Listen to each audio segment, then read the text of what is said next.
Good afternoon. Stephen, thank you very much for joining me here today. Tell me a little bit about who you are and your position and how you come here. Sure. My name is Steve Gaskin. I'm Vice President of the Customer Contact Center at Scotiabank. Scotiabank's Canada's most international bank. I'm focused on servicing the needs of Canadian customers. I've been with Scotiabank for 25 years and in the contact center business for about 3 years. Oh, excellent. What, in your opinion, are the big three trends for the contact center industry over the next 36 months? It's funny, I heard it described earlier today as the fat and happy days are over. And I think in terms of one trend, that's a very good way of putting it. I think probably since the crisis of 2008, we've been asked to do more with less in the contact center environment, not just at Scotiabank, but I think at many contact centers around the world. And so more missions with less people and with less money. The fat happy days are over, and now we have to focus very much on working harder, working smarter. And the one trend that is out there is how do we create capacity within our centers to do more for the corporations that we serve.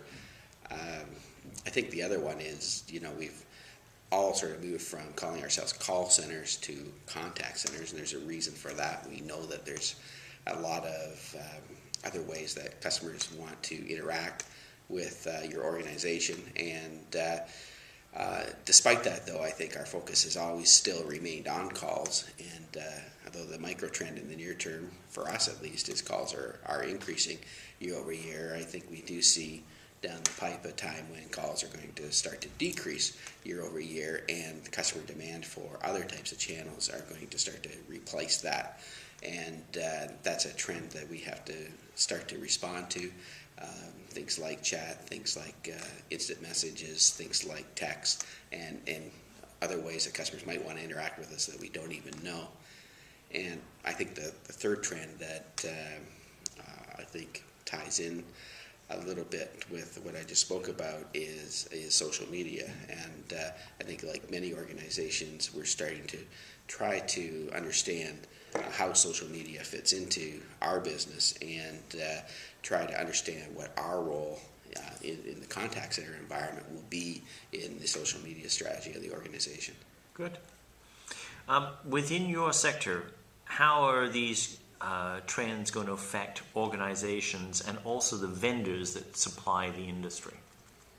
Well, I think that as we think about these things, capacity and social media and different forms of contact, we need to have different platforms on tap to interact with our customers, so that has a technology impact. Yeah. I think as well as if you're a practitioner running a center, it's going to affect the types of employees that you're going to be wanting to hire for your center. There's different skill sets for different types of communication modes, and so we're going to have to think about that. I think from the vendor perspective, I think it's just good business sense to sort of be anticipating the future, understanding the sort of medium and longer term needs of the customers that you're looking to serve. You're certainly going to get through a person's door to talk to them about the services you have if you're on trend with the pain points that they're experiencing or the things that are keeping them up at night. Oh, okay.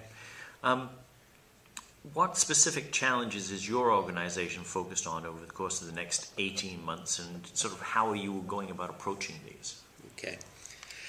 Well, that's a pretty tight time frame for sure in our business, but I think if I think about the near-term things that we want to bring in for a landing over the next 18 months, we've certainly been getting involved with speech analytics applications, yes, and trying to understand where speech analytics applications fit in our business, how they can help us improve what we do, how they can help us save money, how they can help us play a bigger role in the enterprise in terms of providing customer information upwards through the organization. And so I think in the next 18 months we really need to be able to articulate that and operationalize speech analytics.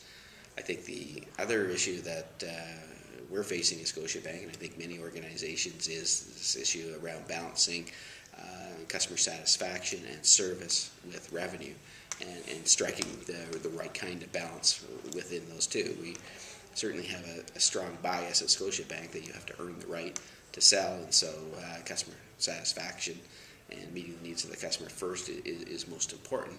But how can you, at the same time, drive some revenue from those calls in a way that seems like a service type of call for the customer and doesn't jar them in any way? Excellent.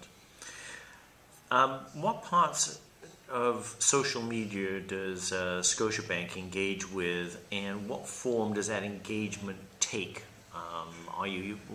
What are you using social media for these days? I think if you were to characterize social media at Scotiabank today, I think it would be fair to say we're probably mostly in the listening mode right now, scanning social media vehicles and trying to understand what customers are saying about us. I think the next step would be perhaps reaching out to customers through social media and engaging with them through social media, and then further down the pipe would be how can we use social media in terms of our branding and proactive contact with customers. We have dabbled a bit. We have a program out now, a campaign out now called Let the Savings Begin, and we're supporting that with a Facebook page where customers are being invited to tell us their stories about how they're saving money using the Let the Savings Begin service.